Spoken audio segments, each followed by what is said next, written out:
Hello and welcome to the next episode of Patch Tennis. This is Game 1, MiniFreak versus Hydrasynth, Shot 7. So first, what is Patch Tennis? Well, Patch Tennis is a series where two people take turns challenging one another to produce interesting patches on a pair of synthesizers. We've deliberately chosen two which are comparably priced, and presumably people may be making decisions about which of these two to buy. I've been working with Macaron Afterparty. They've been using the Arturia MiniFreak, and I have been using the Ashen Sound Machine's Hydrasynth Explorer. So first, we'll listen to the patch that he sent me and just think a little bit about what function that serves and watch the video as well and decide how would we make something not audibly identical but musically similar on this synthesizer. Then, in return, I'm going to challenge him by creating a patch using what I think are the most interesting features of this synthesizer, which I will offline perform and set to a video and return to them so as they can be equally challenged and respond to what I did. So without further ado, let's listen to their incoming patch.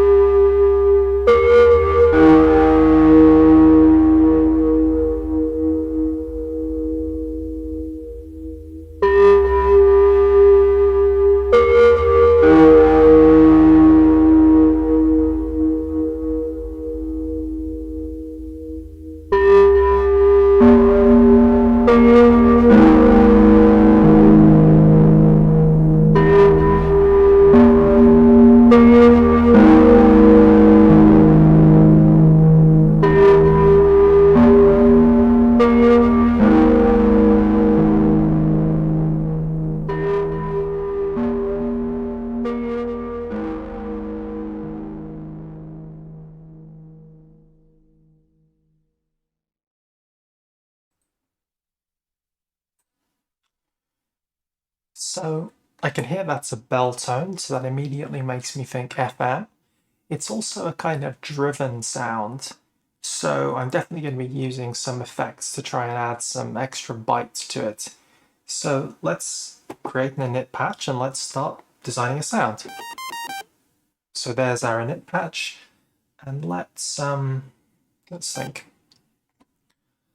I think I'm going to start with triangle waves. The reason I'm going for triangle versus sine, even though this is FM, is because they tend to have a slightly more metallic character, which I think is going to be suitable here. And I know I'm going to use FM, and I'm probably going to do it on both of these. So I would like Mutant 1 to be modulated by a triangle, and I would like Mutant 2 to be modulated by a triangle, and then Oscillator 3. Since I don't have FM here, what I might do is pick something a bit more timbrally complex than a triangle, so the trisaw. So I've set my wave shapes and I've set up these two modulators. Now I'm going to think about how I would like the sounds to evolve.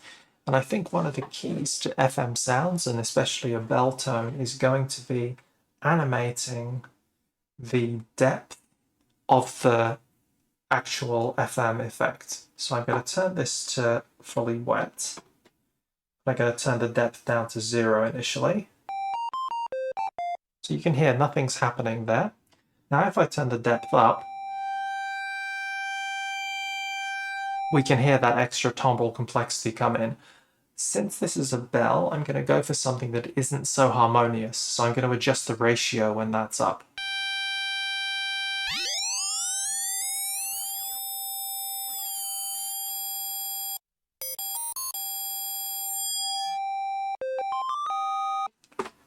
Okay, sounds interesting. Let's bring up Oscillator 2.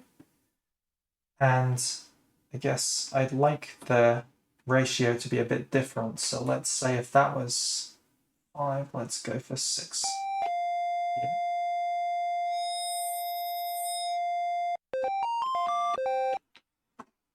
So we have both of those. This is not going to be animated So I think I might put them in 3 different registers here. So what I think I'll do then is put oscillator 1 in the highest register, which will be up a fifth. This will be 0, and this can be down an octave. That's probably good.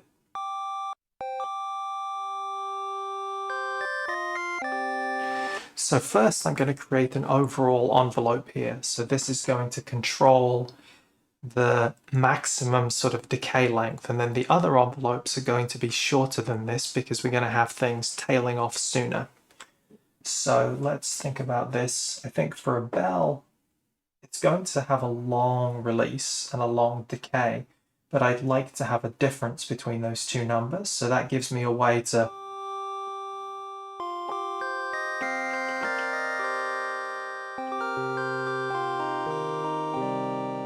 So no FM yet, but already you can hear a bell tone just because I've picked the correct envelope shape.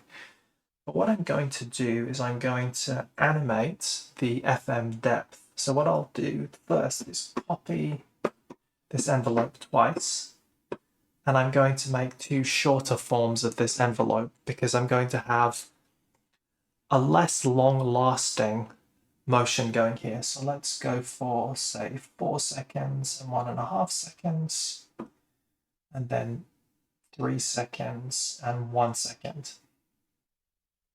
And these are going to adjust the mutant's depths. So let's just put those in place right away.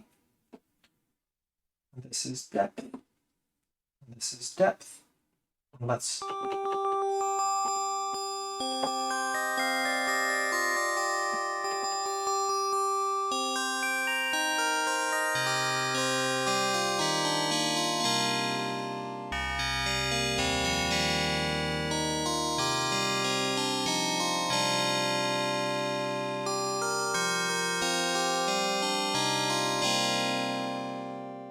already has quite an interesting sound to it. I think what I'm going to do is maybe add a tiny bit of detune here. So let's tune this down a little. Let's tune this up a little. Now let's try and use the analog flavor parameter.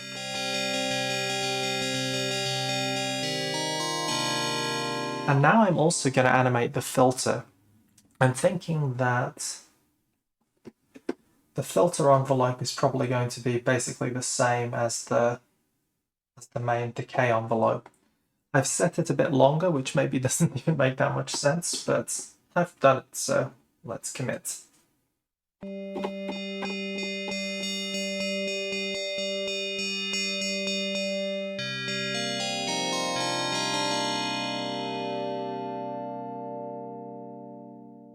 Sounds pretty good. So now let's add some velocity sensitivity here. And I think this is where I'm going to add a bit of interest. So let's add, say, 40 there, and 30 here.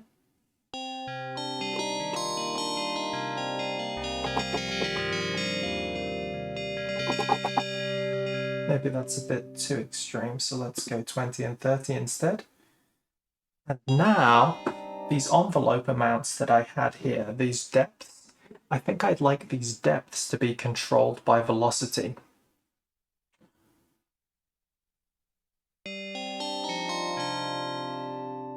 Let's have a look at these.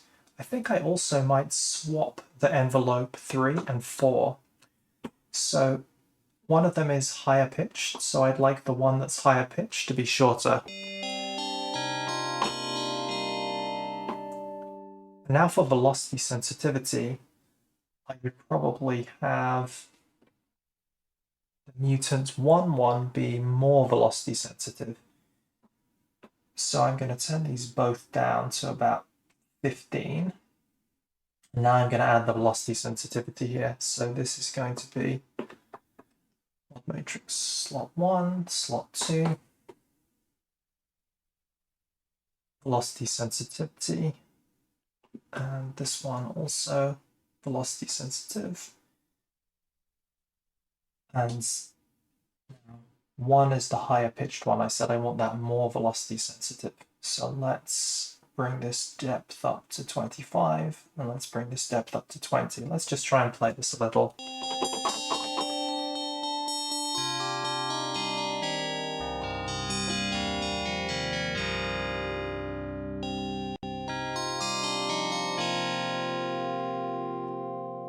think the filter probably needs less tracking. And I also might have these oscillators all running in lower pitch. So I'm gonna, this one go down to 1. This one go down to -5.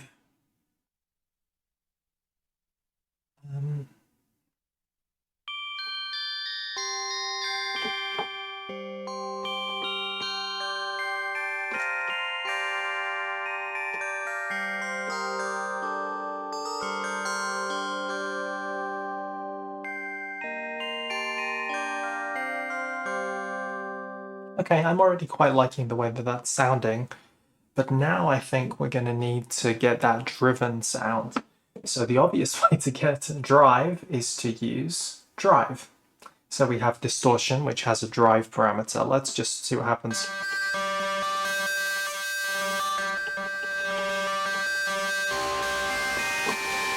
So we got almost a guitar tone coming out, like a driven guitar.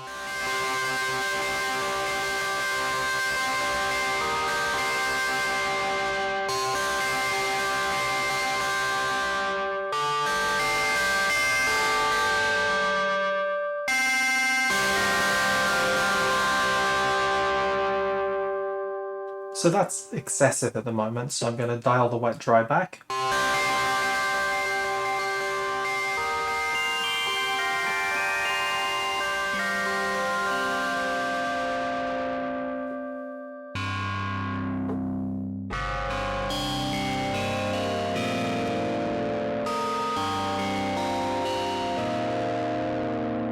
Okay, I think let's see what we can do with a bit of delay.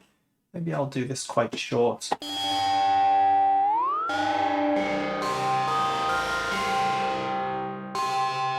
Something with some...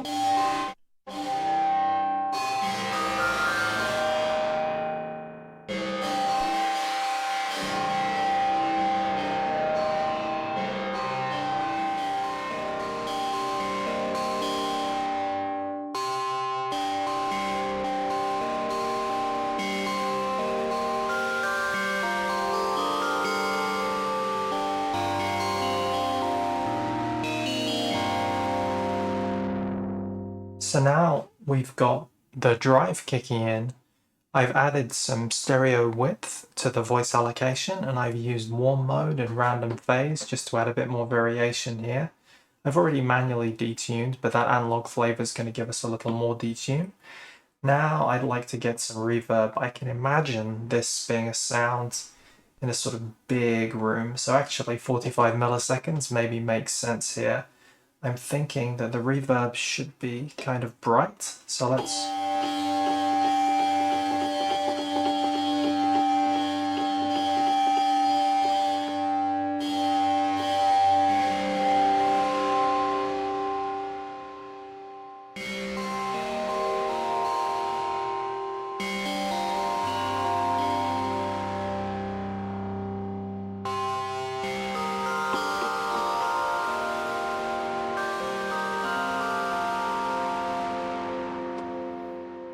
Okay, let's see if we've got something else to add some interest here. Maybe chorus.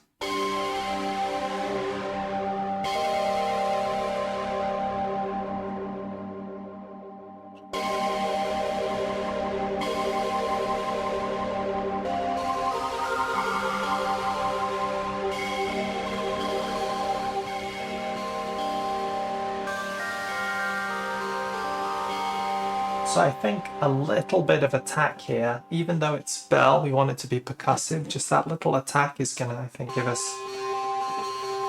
a little more flavor here.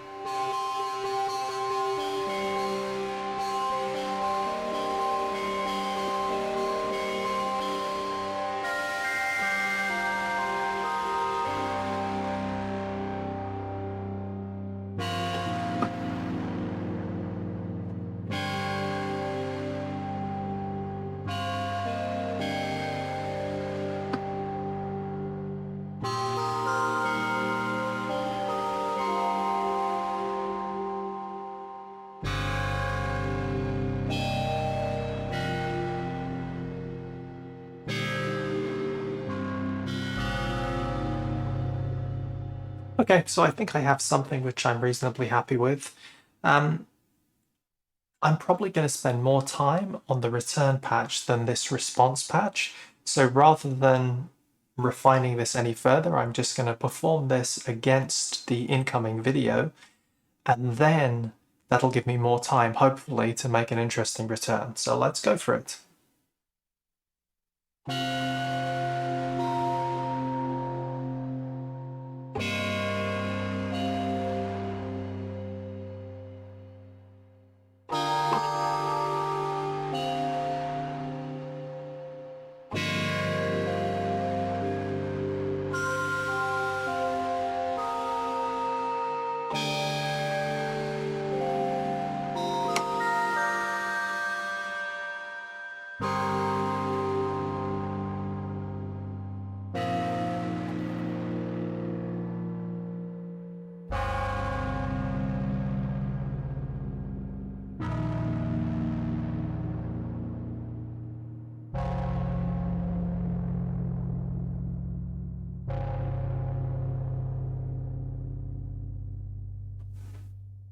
So hopefully that had something of the flavor there. The sound could have been a bit more refined, and as I said, a lot more modulations could have been possible. But let's move on to the response. So, init patch. I think I'd like something that does a lot of movement, and I realized that I don't really use sample and hold all that much, so I'm going to use sample and hold a lot. So let's get myself a couple of regular LFOs and a whole load of sample and holds, 3 of them. Sample and hold 1, 2, and 3. And I probably like these to sit at related tempos to one another. So I guess what I could do, if I set this one all the way up at, doesn't matter if they're not exactly synced here, so 8 Hertz, 4 Hertz, let's go 2 Hertz, 1 Hertz, half Hertz. So those are sample and holds. Now I got to think, what exactly am I going to use those for? Well, I think I might like to use them to animate a wavetable. I might also like to use them to animate the filter, or even both filters. So let's get some wavetables. So this is wavescan, this is wavescan. And to save time, I'm not going to scan through too many of these. I'm just going to use Horizon, which I know has 8 entries, and I know Scorpio also does, so I'm going to wheel all the way through to Scorpio. There it is, Scorpio. So let's bring both oscillators in right away at 100.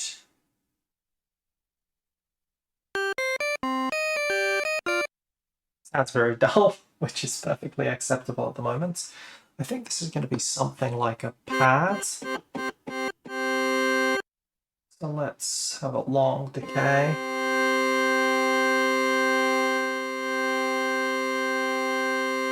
28 seconds.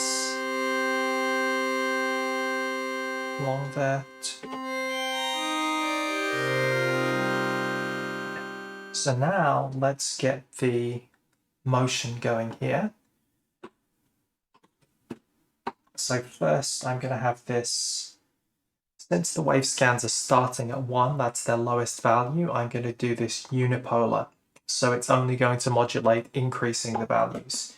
And I want it to be the wave scan that gets changed. So the wave scan, and probably going to want full value here, so it'll explore the entire wave.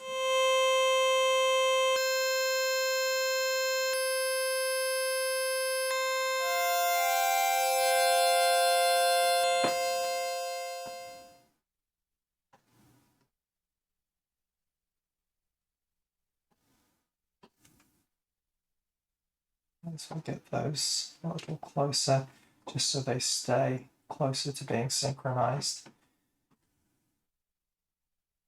So I think another thing I could do with here is not having such a harsh jump going on there. So I think what I'll do is I will add some smoothing just pick a number. Maybe I'll do smoothing on all of them.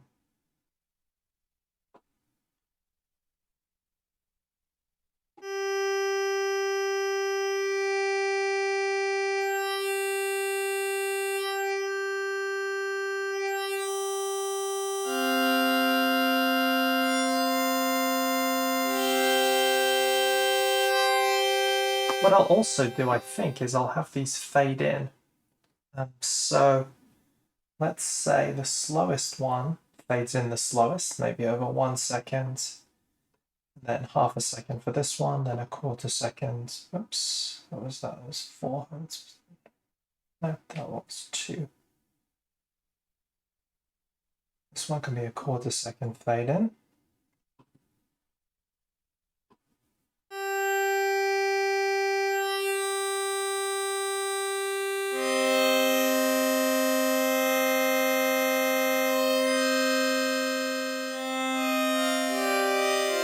So I may use LFO 3 and 4, so as that animation feels a bit faster, and sorry, LFO 4 and 5. Oh, I haven't actually used the 2 that I intended, so let's use 4 and 5. This should be faster.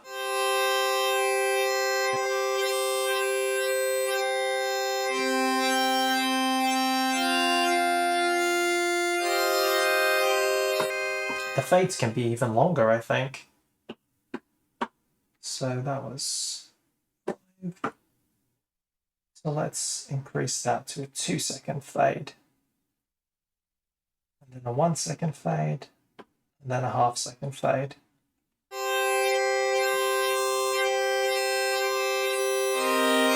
So now I'm going to use LFO 3 to animate the filter. So let's start by closing the filter a bit.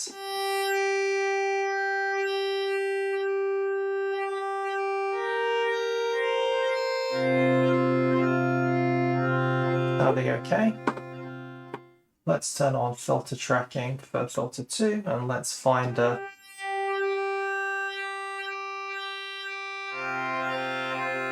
So now LFO 3, I'm going to use unipolar to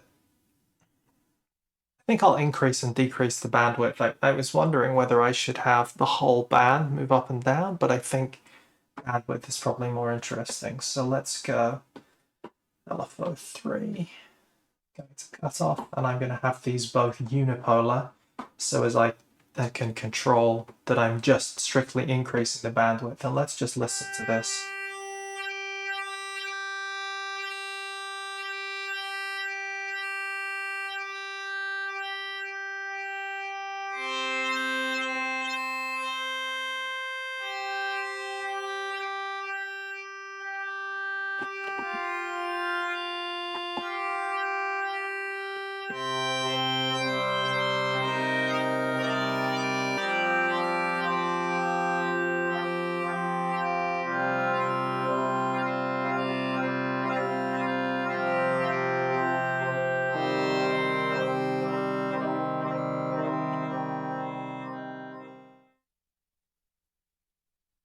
I think that works. So now what I would like is maybe to bring in some other sound sources. So first, seems to make sense to bring in some ring mod. Between the first 2 oscillators is probably the most sensible choice.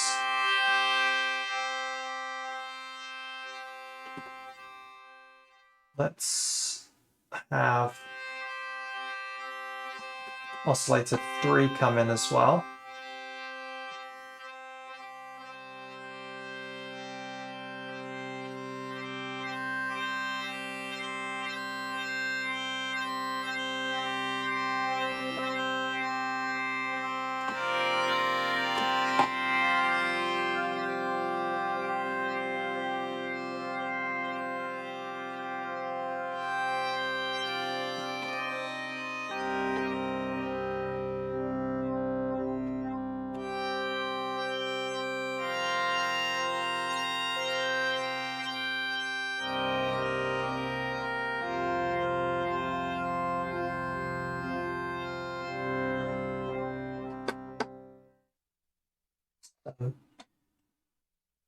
let's do a filter envelope here. And have the filter envelope just open the bandwidth a little bit.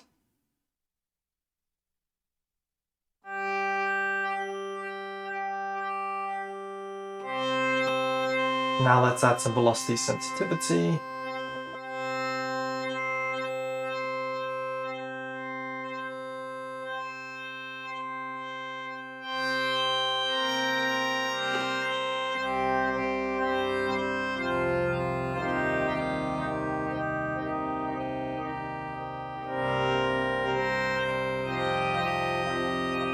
So now I'd like to use these LFOs to get a bit more motion going.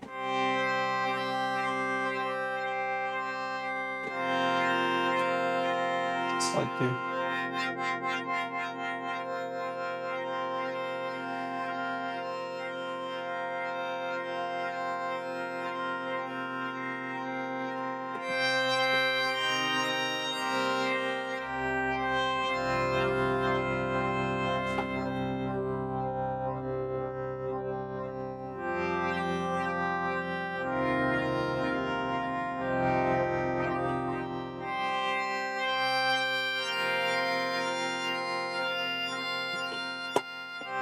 So let's use the analog flavor to detune a bit.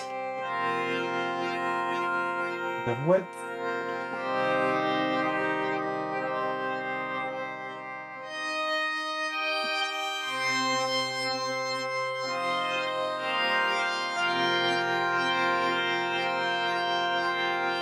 So I think I might like a little pluck of noise at the beginning. So what I'll do is let's just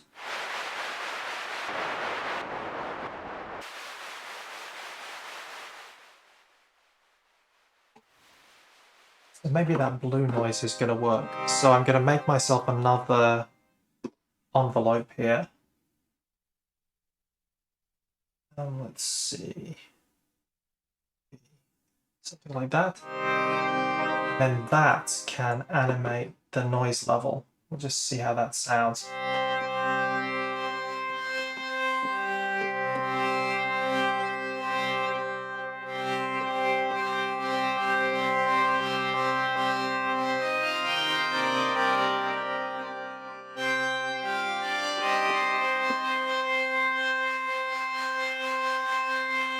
I'm going to try different colors of noise here. I prefer that one just a little bit brighter.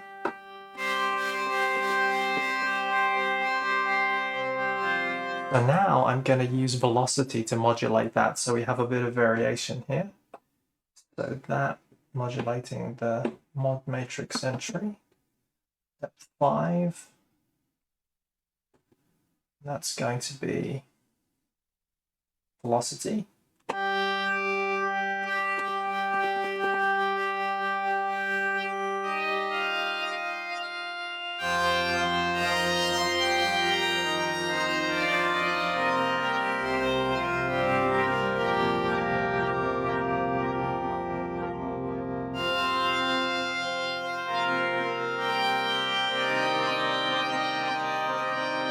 So now I'm going to bring some effects in, and I'm hoping that these effects are going to even more accentuate that pulsing that we've got going on. So let's go for some effects that reflect that. I think maybe a flanger.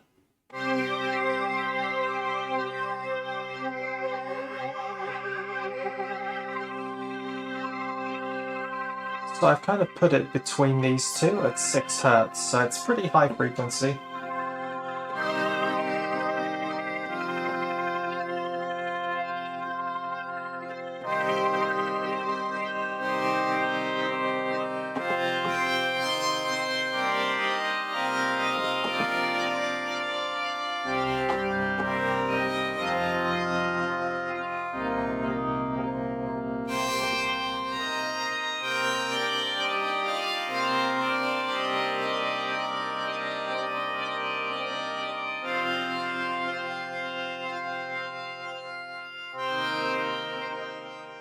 So, interestingly then, I may fade these in too.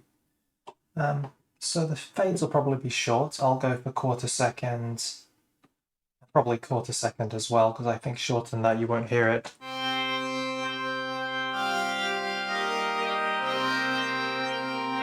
So now for some delay, maybe like a ping pong.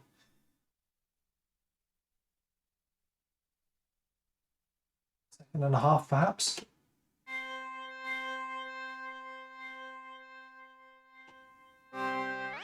3/4 of a second.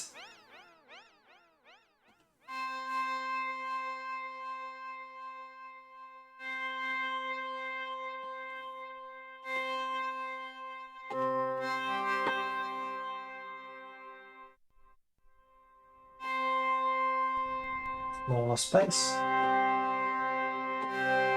Brighter reverb.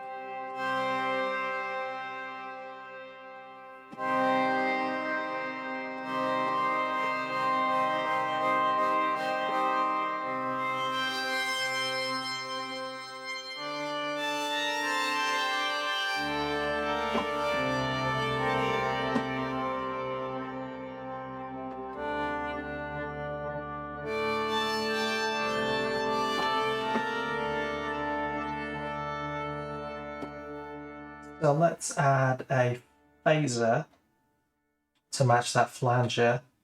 That was 6 Hz, so maybe this can be 3 Hz. Let's see how it sounds.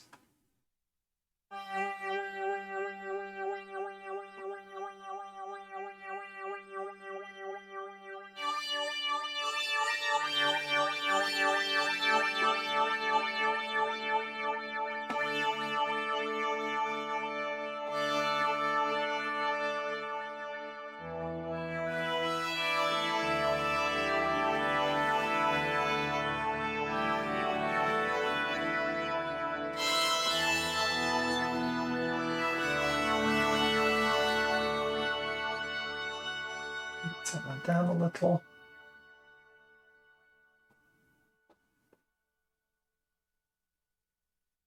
I think one last thing I might do is I might use velocity to increase the drive. And I might also have it open the filter. So let's give it a go.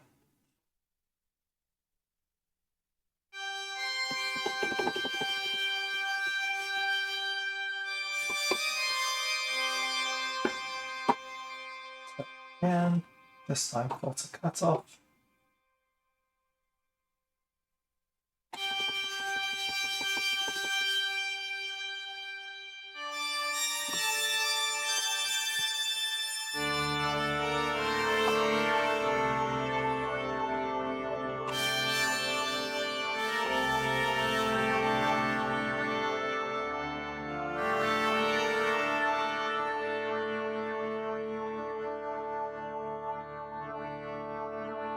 Okay, just set some quick EQ.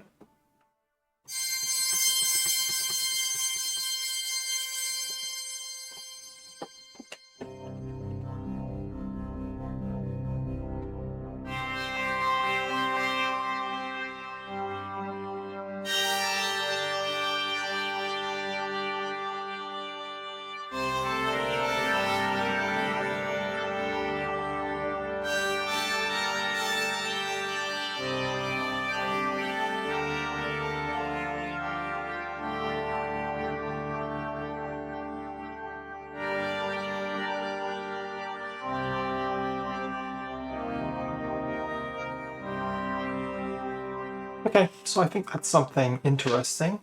So offline, I'm going to go and create a small performance of that and a video to go along with it, which I will share with Macaron Afterparty, to which they will also respond. But I think this is coming to the end of this match, so it's probably a good time for me to give you my opinion on how these synthesizers stack up against each other. And I think from the MiniFreak, I've heard a lot of timbre variation. And I would suspect that that comes from the complexity of the oscillator section. Similarly, the Hydrasynth has a complicated oscillator section. I think it maybe is a little harder to get into more refined and subtle and complex sounds here because you have more scope for sound design. There are many more parameters and there are lots of modulation options available to you. And I would say that that's a double-edged sword. So my take is probably that if you really do want to dive deep into synthesis, subtractive synthesis, but some other variations and with some twists on it, and you really want to get into the mod matrix and you really want to make macro assignments for subtle timbre variation, then I think the Hydrasynth is good. I think it sounds reasonable. I think more than reasonable, it sounds good, but I feel like it doesn't sound great. And a thing which struck me with the MiniFreak and its predecessor, the MicroFreak, that often digital synths have a reputation for being a little thin and flat. And I have found the sounds that I've heard from both the MicroFreak and the MiniFreak to be quite compelling. So I would say I'm fairly impressed, and in fact, I'm impressed enough that I've ordered a MiniFreak. So one of those will be coming to me, and I'll probably be able to give you some more refined opinions and feelings on that. But I think that brings us to the end of this episode. So please make sure you watch Macaron After Party's follow-up to this, and hopefully you'll get to hear their opinions on how these two synthesizers work. But in any case, and most importantly, I'd like to say thank you very much for joining me today, and goodbye.